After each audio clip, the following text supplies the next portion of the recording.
कैसे हैं आप लोग? आशा करते हैं कि आप स्वस्थ और मस्त होंगे।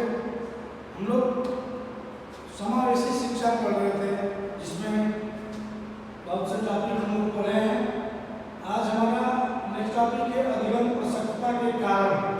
ठीक है, मैं ज्ञानंद कुमार उपाध्याय राजकिशोर देवी के यूट्यूब चैनल से आप सभी का स्वागत और अभिनंदन करता हूँ।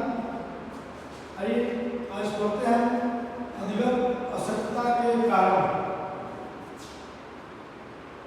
अधिगम आवश्यकता या लर्निंग डिसेबिलिटी आप लोगों का हम पढ़ाए हैं। ठीक है, एक ऐसी स्थिति है जिसमें बच्चों को समान सीखने की प्रक्रिया में कठिनाई आती है। इस स्थिति में बच्चा न केवल पढ़ने लिखने में बल्कि गणित, भाषा और अन्य शैक्षिक कार्यों में भी समस्या का सामना करता है।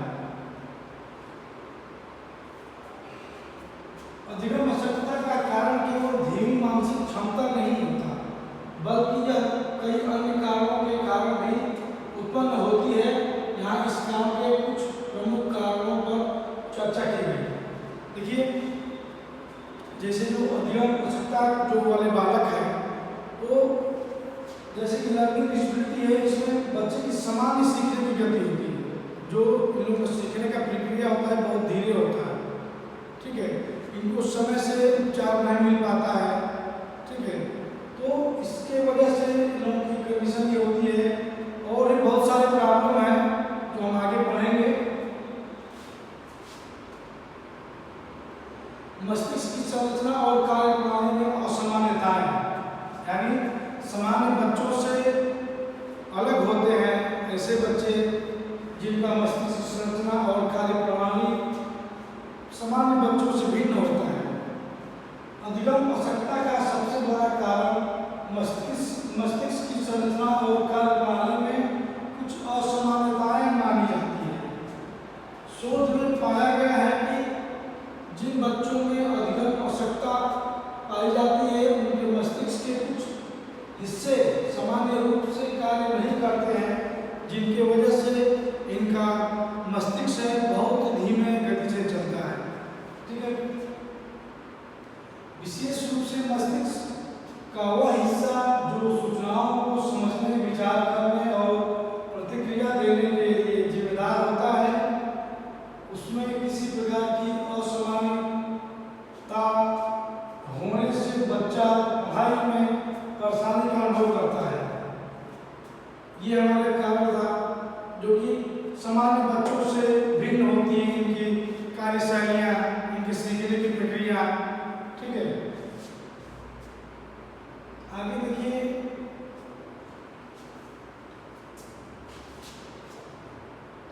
अनुवांशिक और जैविक कारण, ये भी हमारा एक अधिगम आवश्यकता वाले बालकों का हो सकता है।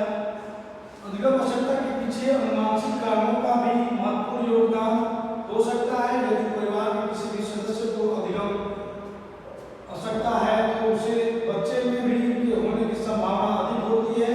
इसके अलावा गर्भावस्था के दौरान या जन्म के समय बच्चे को शारीरिक आघात, ऑक्सीजन की कमी या गर्भवती महिलाओं में पोषण की कमी जैसे जैविक कारण भी अधिगम आवश्यकता के विकास में सहायक हो सकते हैं। यानी क्या कहने का तात्पर्य है कि ये जो अनुवांशिकता और जैविक कारण होता है बालकों में, उनके परिवार में किसी न किसी को पहले से अधिगम आवश्यकता के लक्षण पाए गए होंगे। ठीक है, इसलिए बच्चों में भी ये गुण विद्यमान हो सकते हैं। और भी कारण है, जैसे माता के गर्भावस्था में अगर कोई दिक्कत हो, कोई बीमारी हो जाए या अच्छा खान पान न मिले तो बच्चा आवश्यकता का शिकार हो सकता है। और जैसे कि जन्म लेते समय बच्चे का चोट लग जाना, ठीक है, तो ये भी कारण हो सकता है। ये जन्म लेते समय ऑक्सीजन की कमी हो जाना, तो बहुत से कारण हैं जो कि जैविक कारण भी अधिगम आवश्यकता के विकास में बाधा डाल सकती है। आगे हम देखते हैं और कौन से कारण हो सकते हैं। पर्यावरणीय कारण, देखिए, पर्यावरणीय कारण भी अधिगम आवश्यकता में एक महत्वपूर्ण भूमिका निभाते हैं। बच्चे के मानसिक विकास के लिए सही वातावरण, पोषण और शारीरिक देखभाल आवश्यक होती है। अगर बच्चे का शुरुआती जीवन किसी भी प्रतिकूल माहौल में बीता है, तो जैसे गरीबी, घरेलू हिंसा, शारीरिक या मानसिक शोषण या माता पिता द्वारा उपेक्षा, तो यह अधिगम आवश्यकता को उत्पन्न कर सकता है। इसके अलावा जहरीले पदार्थ जैसे शीशे, लेड के संपर्क में आना भी मानसिक विकास के नकारात्मक प्रभाव डाल सकता है। देखिए, पर्यावरणीय कारण इसलिए होता है जैसे कि आपके घर के आसपास माहौल अच्छा ना हो, वहाँ का वातावरण दूषित हो, या आपके घर में लगातार अगर झगड़ा हो रहा है, कुछ हो रहा है, माता को डिस्टर्ब किया जा रहा है, जो माता गर्भवती है उसका देखभाल अच्छा से ना किया जाए, उनको अच्छे से पोषण ना मिले, तो बच्चा अधिगम आवश्यकता का शिकार हो सकता है। और भी जैसे मान लीजिए गरीबी है, घरेलू हिंसा है, रोज लड़ाई झगड़े होते हैं, और जैसे कि जहरीले पदार्थ जैसे शीशे, लेड के संपर्क में आना, या जहरीली गैसों के संपर्क में आना, या वहाँ पर आपके घर के आसपास अगर गंदगी है, उससे भी अधिगम आवश्यकता वाले बच्चे हो सकते हैं। इसलिए अपने आसपास सफाई करके रखना चाहिए।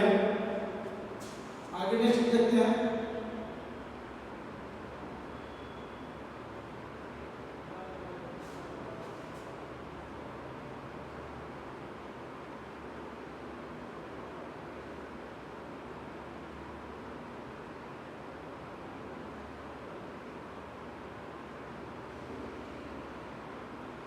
संज्ञानात्मक प्रक्रियाओं में समस्या। कुछ बच्चों की संज्ञानात्मक प्रक्रियाएं कॉग्निटिव प्रोसेस जैसे स्मृति, ध्यान और सूचना को संसाधित करने की क्षमता कमजोर होती है। यह उनके सोचने, समझने और सीखने की गति को प्रभावित करती है। इन बच्चों को पढ़ाई में ध्यान केंद्रित करने, सूचनाओं को याद रखने के किसी कार्य को पूरा करने में कठिनाई होती है। संज्ञानात्मक विकास की कमी के कारण बच्चों को पढ़ाई में अधिक परेशानी होती है। यह अधिगम आवश्यकता का कारण बन सकता है। जैसे जो संज्ञानात्मक कारण बताया जा रहा है, तो इसमें यह होता है कि बच्चे जो भी मतलब पढ़ते हैं वो याद नहीं कर पाते हैं, जो भी देखते हैं वो भूल जाते हैं। आज पढ़े, शाम को उस चीज को भूल गए, उनकी स्मृति बहुत ही कमजोर होती है। और जो भी सूचना वो एकत्रित करते हैं, संसाधित करते हैं, उसको सूचनाओं को भूल जाते हैं। ठीक है, जैसे कि स्कीमा होता है, हम जो भी पढ़ते हैं, देखते हैं, जहाँ भी कहीं जाते हैं, तो वो हमारे माइंड में, हमारे इस स्कीमा में फिट हो जाता है, और हम उसको कभी भी ध्यान करके याद कर लेते हैं कि हम यहाँ गए थे, वहाँ गए थे, वो हमारे स्कीमा में फिट हो जाता है। ठीक है, ये आप लोगों को टेट सीटेट रीट में आप लोगों को मिलेगा। ये जीन प्यारे का है जो स्कीमा है, जिसके कारण हमको सारी चीज़ें याद रहती हैं। कहीं घूमने गए, जो भी चीज़ हम पढ़ें वो याद रहता, तो हमारा स्कीमा है। उसको जैसे कि ऐसे बच्चे जो अधिगम आवश्यकता वाले बच्चे हैं, वो संज्ञानात्मक जो उनका विकास नहीं हो पाता है, वो धीरे धीरे चीज़ों को भूल जाते हैं। जो भी पढ़ेंगे उसको धीरे धीरे भूल जाएंगे, सुबह पढ़ेंगे शाम को भूल जाएंगे। तो ऐसे बच्चों का पढ़ाई में ध्यान केंद्रित नहीं हो पाता है, और अपने कार्य को कठिनाइयों से पूरा करते हैं। इसलिए ऐसे बच्चे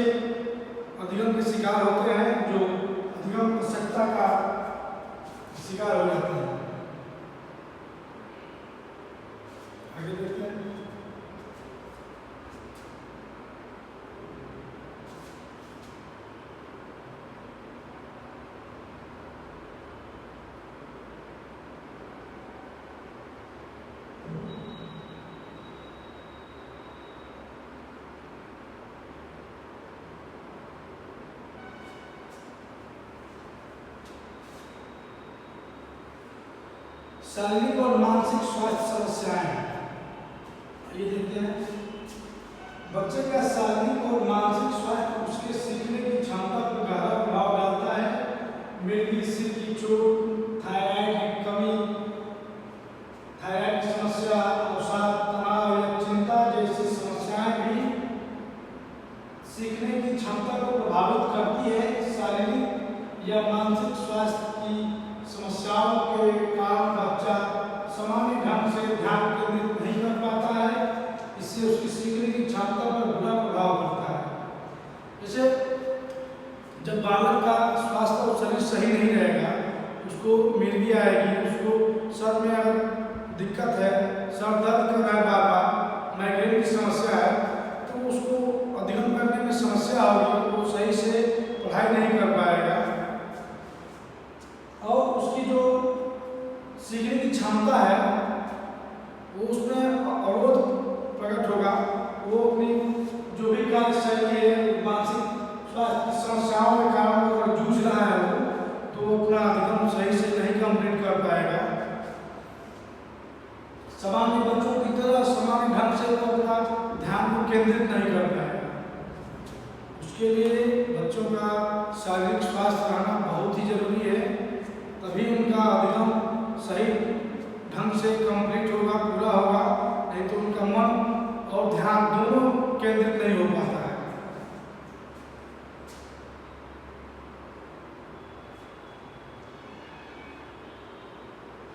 आगे देखिए, इसका निष्कर्ष, अधिगम अशक्तता एक जटिल स्थिति है जिसका प्रभाव बच्चे की व्यक्तिगत, शैक्षणिक और सामाजिक जीवन पर पड़ता है। इसके कई कारण हो सकते हैं, जैसे कि मस्तिष्क की कार्य प्रणाली में असामान्यता,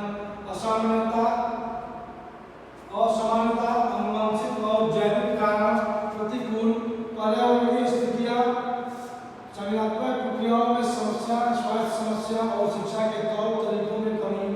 अधिगम अशक्तता को समझकर और उसके सही कारणों को पहचानकर बच्चे की शिक्षा और जीवन में सकारात्मक बदलाव लाया जा सकता है।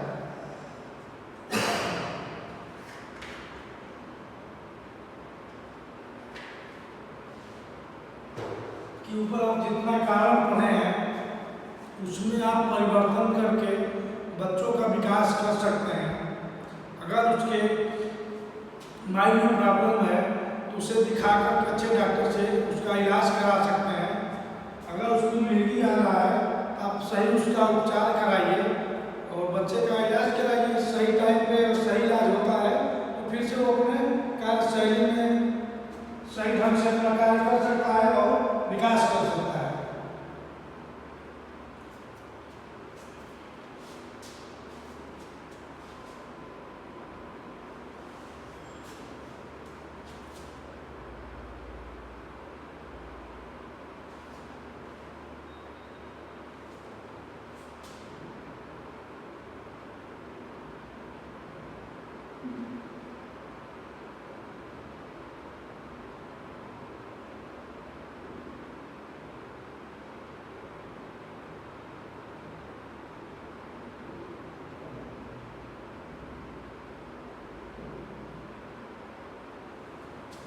देखिए, अब इसकी वर्गीकरण देखिए, अधिगम अशक्त बच्चों का वर्गीकरण क्या क्या मतलब कारण होता है।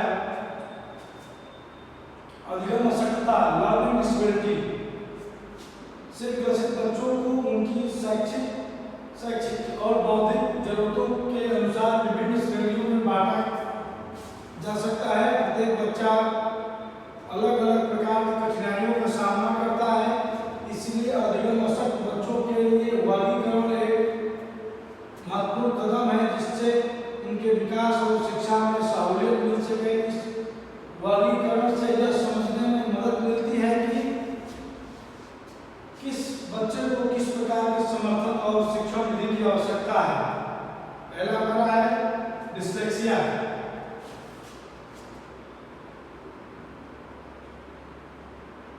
डिस्लेक्सिया अधिगम अशक्तता का एक प्रकार है जिसमें बच्चों को पढ़ाई लिखाई में कठिनाई का सामना करता है।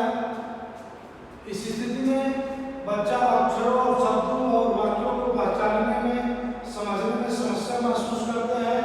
इससे आमतौर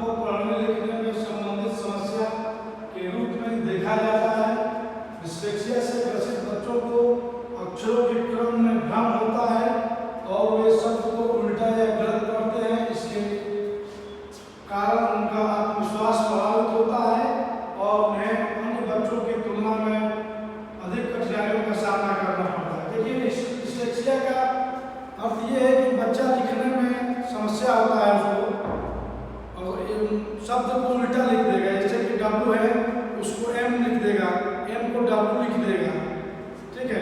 तो अक्षर का उनको ज्ञान नहीं होता है और वो लिखने में उनको समस्या होती है और उसी शब्द को वो उल्टा लिख देते हैं, ठीक है।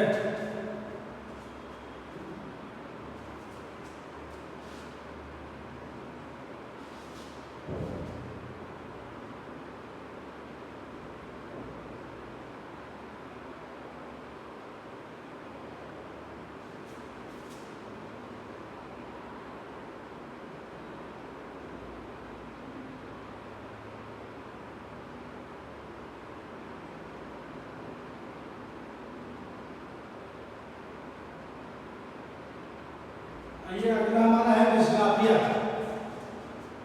डिस्ग्राफिया एक ऐसी अधिगम अशक्तता है जिससे बच्चे को लिखाई से संबंधित कठिनाई होती है। इस स्थिति में बच्चा अक्षरों और शब्दों को सही रूप से लिखने में असमर्थ होता है, उसे देखने में स्पष्टता की कमी होती है, अक्षरों का आकार सामान्य होता है और वह लिखने में धीमा होता है। इसके कारण उसका लेखन कौशल प्रभावित होता है, जिससे पढ़ाई में बाधा आती है। डिस्ग्राफिया से पीड़ित बच्चे अपने विचारों को कागज पर ठीक से व्यक्त नहीं कर पाते और लिखते समय गलतियां करते हैं।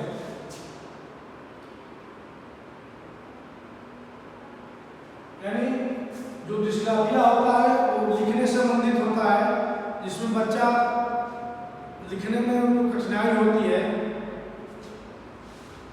वो अपने विचारों को कागज पर सही ढंग से लिख नहीं पाते हैं। एक शब्द को अलग तरीके से वो लिखते हैं, जिसको एम लिखना है वो डब्ल्यू लिख देंगे, जिसको डब्ल्यू लिखना है उसको एम लिख देंगे।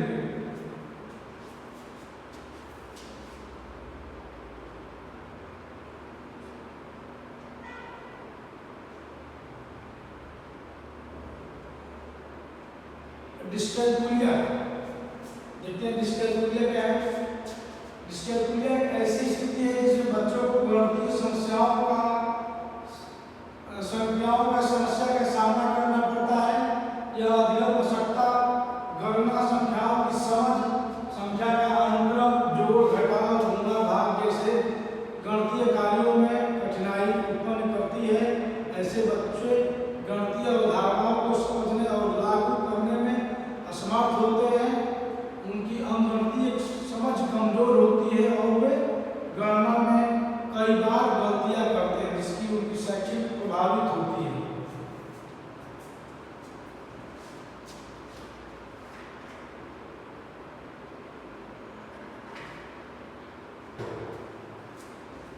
डिस्कैलकुलिया में बच्चे गणना करना सही ढंग से नहीं कर पाते हैं। गणना को जो भी उनकी गणितीय समस्या है, डिस्कैलकुलिया डिसऑर्डर है, उसी की वजह से होता है। ये विकार है, वो जोड़ करेंगे तो गलत करेंगे, जो भी मतलब वो काउंटिंग करेंगे उसको गलत कर देंगे।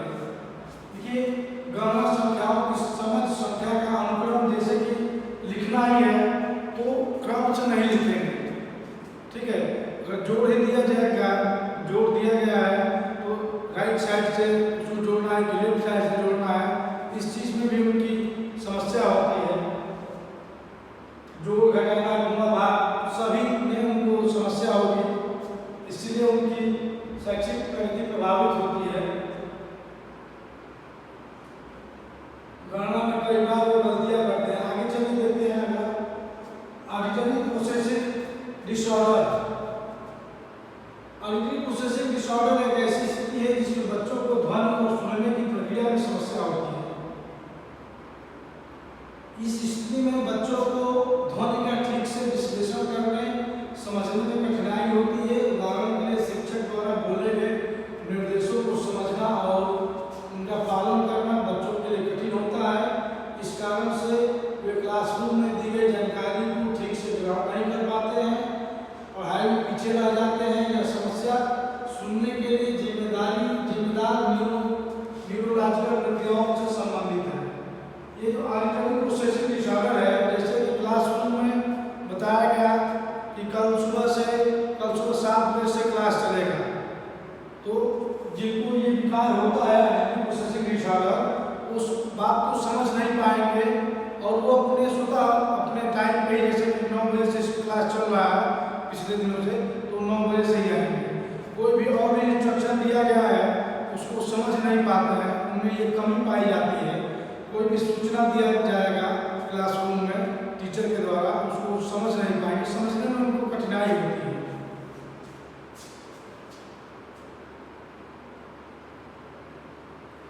Visual processing disorder. Visual processing disorder में बच्चों को दृश्य सूचनाओं को समझने में कठिनाई होती है। यह समस्या बच्चों को पढ़ाई के समय चित्र। विजुअल प्रोसेसिंग डिसऑर्डर में बच्चों को दृश्य सूचनाओं को समझने में कठिनाई होती है। अक्षर और शब्दों को पहचानने और व्यवस्थित करने में परेशानी पैदा करती है। विजुअल प्रोसेसिंग डिसऑर्डर से ग्रसित बच्चे ग्राफिक्स, चार्ट, डायग्राम और आकारों को ठीक से नहीं समझ पाते, जिनमें उनकी शैक्षिक प्रदर्शन पर असर पड़ता है। इस स्थिति में बच्चों को उनके चारों ओर की दृश्य जानकारी को सही तरह से समझना मुश्किल होता है। जैसे जो इस विकार से ग्रसित होते हैं बच्चे, उनको चार्ट पे जो भी समझाया जाता है वो अच्छे से समझ नहीं पाते हैं। अक्षर और शब्द जो होते हैं, जो चार्ट द्वारा बताया जाता है, बड़े बड़े चार्ट पे बड़े बड़े अक्षर लिखे जाते हैं, वो उनको समझ नहीं आता है। समझने में उनको दिक्कत होती है। विजुअल प्रोसेसिंग डिसऑर्डर से ग्रसित बच्चे ग्राफिक्स, चार्ट, डायग्राम और आकारों को सही ढंग से समझ नहीं पाते हैं, जिनके शैक्षिक प्रदर्शन और उनके पढ़ाई लिखाई पर असर पड़ता है। आगे देखते हैं next, attention deficit hyper activity disorder, ADHD। ADHD क्या होता है हमारा?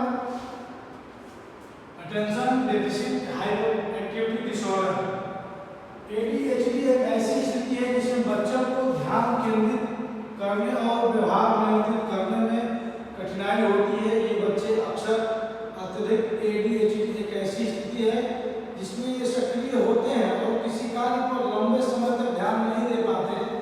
ADHD से ग्रसित बच्चों में 2 मुख्य प्रकार होते हैं। अटेंशन डेफिसिट, बच्चे इसमें ध्यान नहीं दे पाते हैं, जल्दी भूल जाते हैं और असावधान होते हैं। देखिए इसमें क्या होता है, इसमें जो बच्चा है अपने ध्यान को केंद्रित नहीं कर पाता है। जैसे मान लीजिए कि बच्चा अगर ये हमारा जो शॉर्ट का बटन होता है, अगर उस पर हमको बटन लगाना हो या उसको देखना है तो हम अपने ध्यान केंद्रित नहीं कर पाएंगे।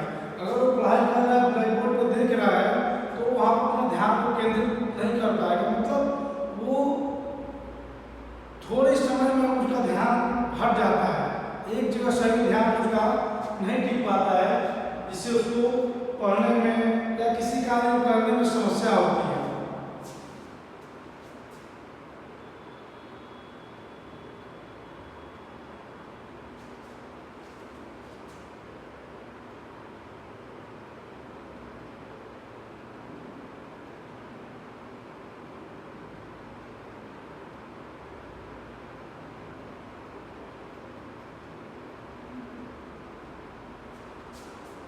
हाइपर एक्टिविटी, इसमें बच्चे ज़्यादा सक्रिय होते हैं, बैठने में असमर्थ रहते हैं और उनकी ऊर्जा बहुत अधिक होती है। जैसे जो बच्चे होते हैं हाइपर एक्टिविटी होती है, ज़्यादा ये सक्रिय होते हैं, लेकिन ये एक जगह स्थिर नहीं होते हैं, हमेशा ये परेशान रहते हैं, कभी यहाँ कभी वहाँ, उठना बैठना, इनकी ऊर्जा बहुत अधिक होती है। ADHD से ग्रसित बच्चों को पढ़ाई के दौरान एकाग्रता बनाए रखने में समस्या होती है, जिससे उनकी शैक्षणिक प्रगति प्रभावित होती है। आपको कभी बताया है कि अगर पढ़ाई कर रहे हैं तो बैठकर एक साथ एक समय पर अपना ध्यान केंद्रित नहीं कर पाते हैं, एकाग्रता नहीं ला पाते हैं, जिससे वो ब्लैक बोर्ड या व्हाइट बोर्ड पर पढ़ाया हुआ चीज़ को समझ लें, क्या पढ़ाया जा रहा है, उनका वहाँ पर ध्यान ही नहीं रहेगा। जब वहाँ पर ध्यान नहीं रहेगा तो नहीं समझ पाएंगे। आगे देखिए इसका अधिगम असर बच्चों का वर्गीकरण, उनकी विशेषता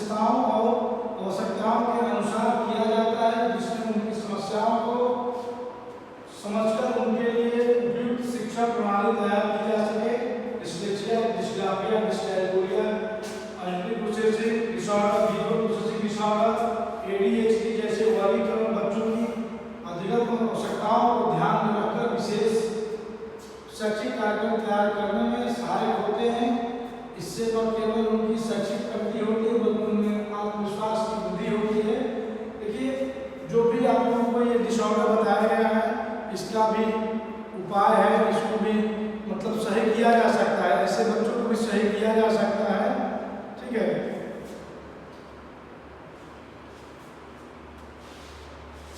जैसे ऐसे बच्चों को पढ़ाने के लिए आईईपी तैयार की जाती है, एजुकेशनल इंडिविजुअल एजुकेशनल प्रोग्राम।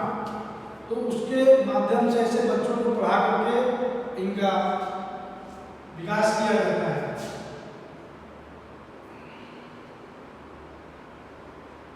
कुछ एमसीक्यू क्वेश्चन है, जाइएगा नहीं कहीं।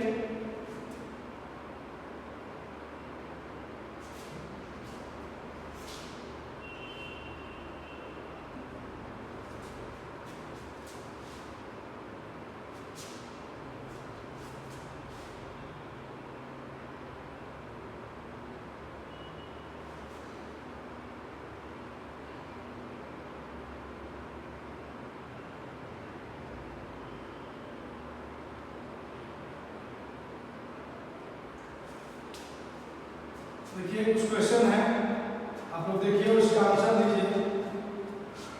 अधिगम आवश्यकता के लिए मुख्य रूप से जिम्मेदार कारण कौन सा है? अधिगम आवश्यकता के लिए मुख्य रूप से जिम्मेदार कारण कौन सा है?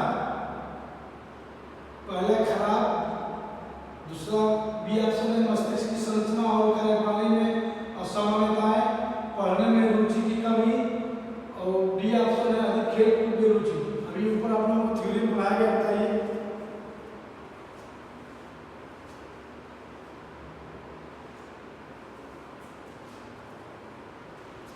कौन सा ऑप्शन सही होगा, बताइए।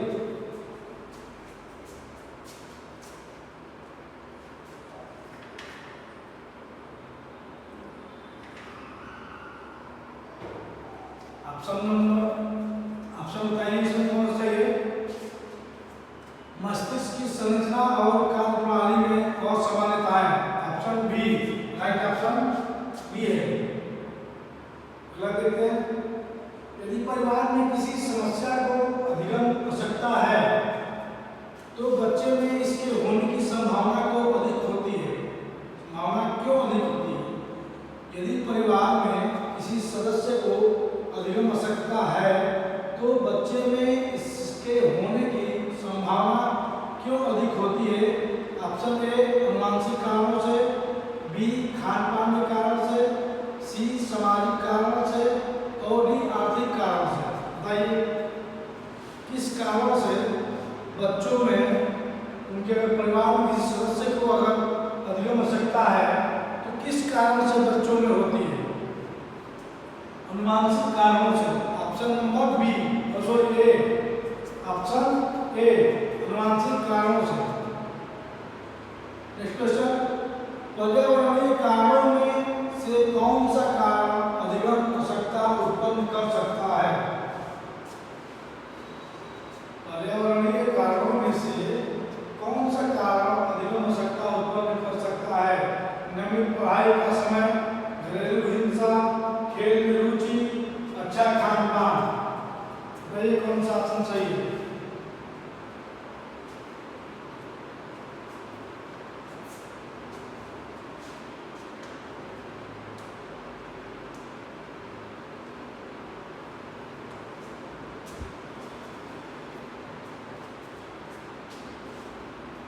आप लोगों को पढ़ाया है घरेलू हिंसा।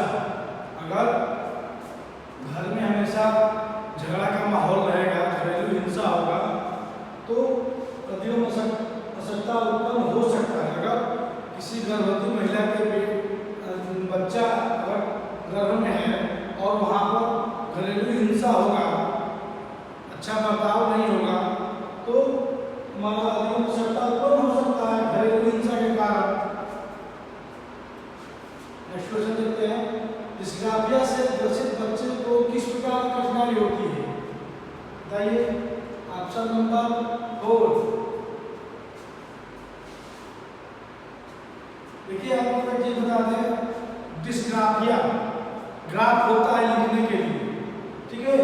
डिस्ग्राफिया से कैसे बच्चे लिखने में उनकी समस्या होती है, कठिनाई होती है, लिखने में कठिनाई होती है। आगे चलते हैं। अधिगम आवश्यकता में डिस्कैलकुलिया का संबंध किससे है? भाषा समझने से, गणितीय संक्रियाओं से, लिखाई से, स्मरण शक्ति से।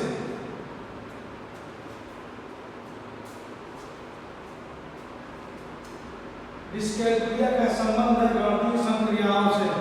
Option B. Auditory processing disorder से पीड़ित बच्चे किस प्रकार की समस्या का सामना करते हैं? गणना करने में कठिनाई, ध्वनि और सुनने की प्रक्रिया में समस्या, चित्रों को समझने में प्रक्रिया, ध्यान केंद्रित करने में प्रक्रिया। बताइए। ऑडिटरी प्रोसेसिंग डिसऑर्डर से बच्चा किस समस्या का सामना करता है?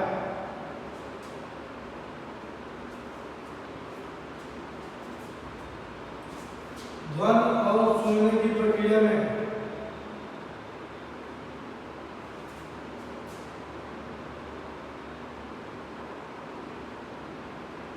अगला क्वेश्चन, अधिगम आवश्यकता में संज्ञानात्मक प्रक्रिया का किस प्रकार का प्रभाव होता है? अधिगम आवश्यकता में संज्ञानात्मक प्रक्रिया का किस प्रकार प्रभाव होता है? पढ़ाई में रुचि बढ़ना, ध्यान, स्मृति और समझने की क्षमता पर बुरा असर, ध्यान केंद्रित करने में सुधार, गणना में रुचि बढ़ना।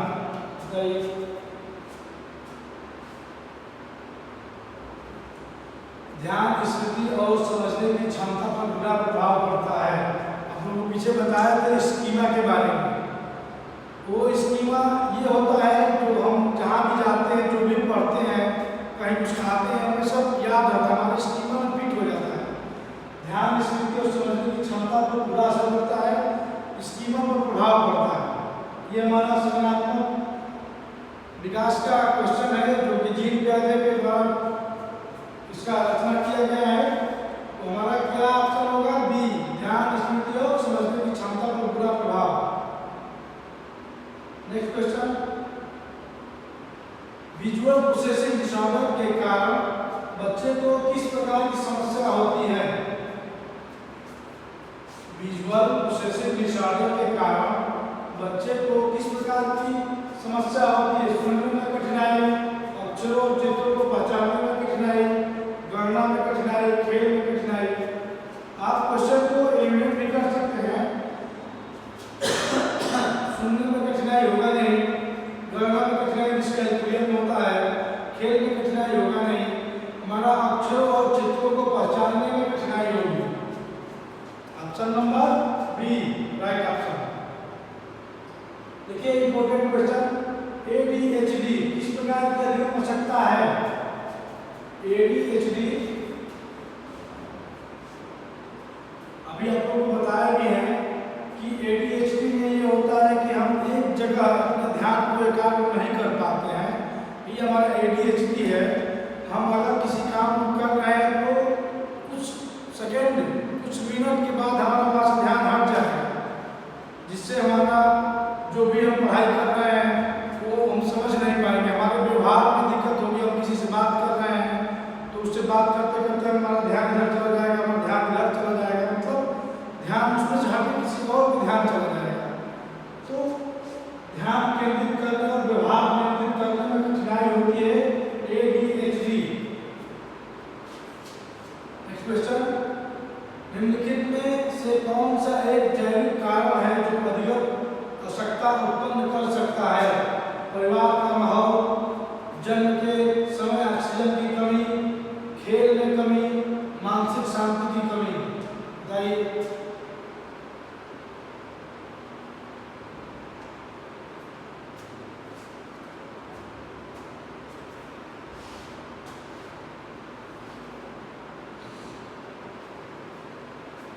आप लोगों को पढ़ाए हैं जन्म के समय ऑक्सीजन की कमी। अगर बच्चा जन्म लेता है उस समय ऑक्सीजन की कमी होती है तो बच्चे को अधिक मशक्कत का सामना करना पड़ सकता है। यानी अधिक मशक्कत उत्पन्न हो सकती है अगर जन्म के समय ऑक्सीजन की कमी हुई और समय पर ऑक्सीजन नहीं मिला तो अधिक मशक्कत हो सकता है। और भी बहुत से कारण हैं जो आप लोगों को बताए हैं कि घर में अगर आपके पूर्वज को भी अगर हुआ है अधिक मशक्कत तो बालक में हो सकता है। ये जैविक कारण है हमारा। बहुत सारे रीजन है जो आपको बताया है। डिस्लेक्सिया से ग्रसित बच्चों को किस प्रकार की समस्या होती है बताइए?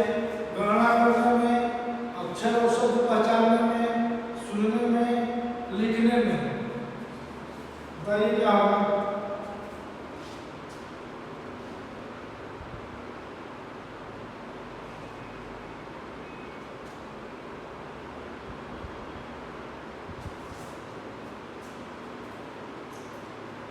देखिए इसमें होता है डिस्लेक्सिया में ये पठन विकार होता है।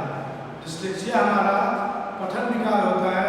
इसमें हम अक्षर को सही ढंग से नहीं पढ़ पाते। पठन विकार मतलब क्या होगा? अक्षर और शब्द को पहचानना। ठीक है, अब हम कलश को कमल बोलेंगे, कमल को कलश बोलेंगे, मतलब हम शब्द को उसके अक्षर को सही से पहचान नहीं पाएंगे। ठीक है, उसमें कुछ ना कुछ गड़बड़ी करेंगे जिससे हमारा सही उच्चारण होगा। हम म को ल बोलेंगे, ल को म बोलेंगे, हम अक्षर को पहचान नहीं पाएंगे, इससे हमें समस्या होगा पढ़ने में, उच्चारण करने में।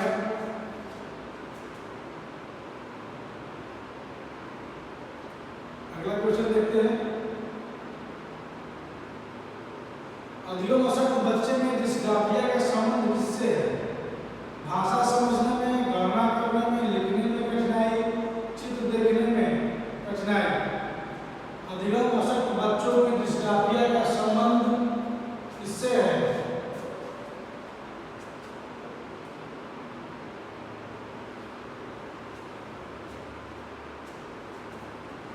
देखिए डिस्ग्राफिया में भी लिखने से संबंधित है, लिखने में कठिनाई होती है डिस्ग्राफिया में। आप लोगों को बताया पढ़ाते समय कि ग्राफ, डिस्ग्राफिया ग्राफ करके, ग्राफ पे जैसे हम लिखते हैं, ग्राफ से समझिएगा डिस्ग्राफिया मतलब लेखन संबंधी, लिखने में कठिनाई। देखिए डिस्कैलकुलिया, बताइए इसका आंसर क्या होगा? आपके स्क्रीन पे है।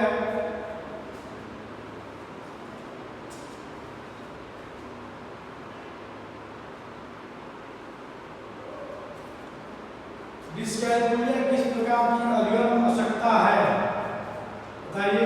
आप लोग को यूट्यूब पढ़ाया गया थ्योरी में। लिखने में समस्या, गणना और संख्याओं में समझने की कठिनाई, ध्वनि पहचानने में समस्या, पढ़ने में समस्या। डिस्कैलकुलिया यानी गणितीय संख्याओं को समझने में कठिनाई। ठीक है, डिस्कैलकुलिया हमारा गणना और संख्याओं को समझने में कठिनाई होती है। हम सही से सही क्रम में नहीं लिख पाते, क्रम को उसमें अदल बदल हो जाती है। संख्याओं को समझने में हम संख्याओं को समझ नहीं पाएंगे। अगर ये विकार हमारे अंदर है तो हम गणना करने में, संख्याओं को समझने में प्रॉब्लम होगी। मुझे 6 को 9 पढ़ेंगे, 9 को 6 पढ़ेंगे, 6 को 9, 9 को 6। आगे देखिए ऑडिटरी प्रोसेसिंग डिसऑर्डर APD में बच्चे को किस प्रकार की समस्या का सामना करना पड़ता है? शब्द को उल्टा पढ़ने में, गणितीय संक्रियाओं में, ध्वनि को समझने और प्रतिक्रिया देने में, चित्र पहचानने में। बताइए ऑडिटरी प्रोसेसिंग डिसऑर्डर में बच्चों को किस प्रकार की समस्या का सामना करना पड़ता है? शब्द को उल्टा पढ़ने में, ये हमारा होगा नहीं। गणितीय संक्रिया, ये हमारा डिस्कैलकुलिया है। चित्रों को पहचानने में, ये हमारा विजुअल है। हमारा ध्वनि को समझने और प्रक्रिया देने में। Right option C. Next question, visual processing disorder से पीड़ित बच्चों को मुख्य रूप से किस प्रकार, किस क्षेत्र में कठिनाई होती है? ऑप्शन हमारा ध्वनि समझने में, गणना करने में, दृश्य सूचनाओं को समझने में और लिखने में। भाई विजुअल प्रोसेसिंग डिसऑर्डर से संबंधित बच्चों को मुख्य रूप से किस क्षेत्र में कठिनाई होती है?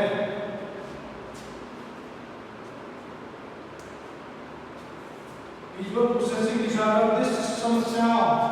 दृश्य सूचनाओं को समझने में कठिनाई होती है।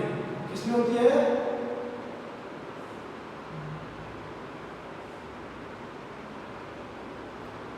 दृश्य सूचनाओं को समझने में परेशानी होती है। अगला क्वेश्चन देखिए, ADHD में बच्चों को मुख्य रूप से किस प्रकार की कठिनाई होती है? ADHD ध्यान केंद्रित करने में, गणना करने में, सुनने में, शब्दों को पहचानने में। बताइए, इम्पोर्टेंट क्वेश्चन है, आप इसको नोट कर सकते हैं, स्क्रीनशॉट कर सकते हैं।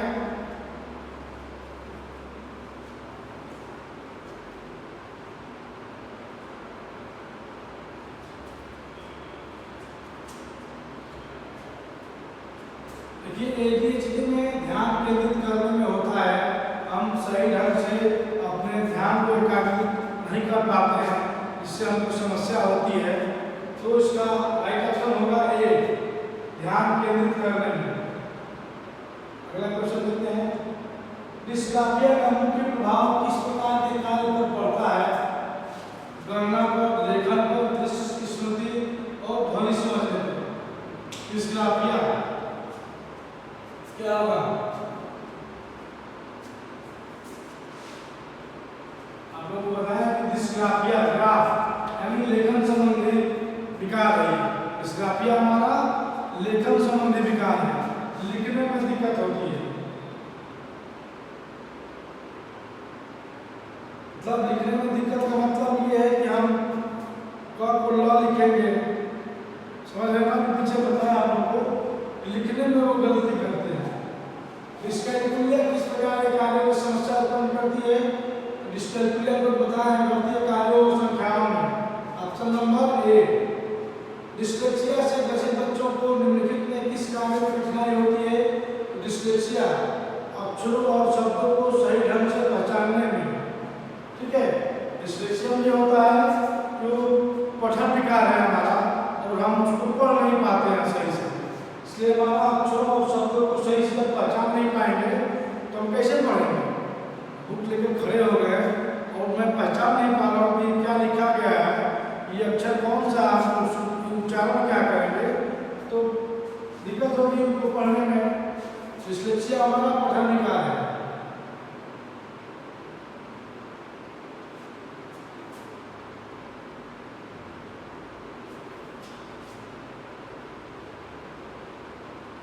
Next question and last question, visual processing disorder के कारण बच्चे को किस प्रकार की जानकारी को समझने में कठिनाई होती है?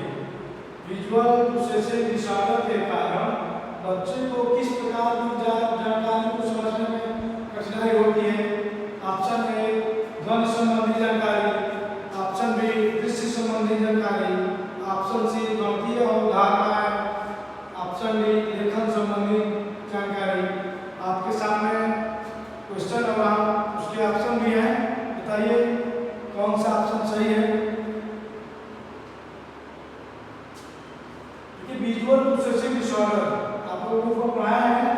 विजुअल प्रोसेसिंग में दृश्य संबंधी जानकारी होती है, जैसे ग्राफिक्स, हम चित्र जो भी मतलब जो टीचर द्वारा जो सामग्री लाया जाता है, TLM जिसको बोलते हैं, टीचर मटेरियल, वो हम जो दृश्य वाला होता है, जो चार्ट पेपर होता है, उसको हम सही ढंग से नहीं पहचान पाते हैं, उसको पहचानने में कठिनाई होती है,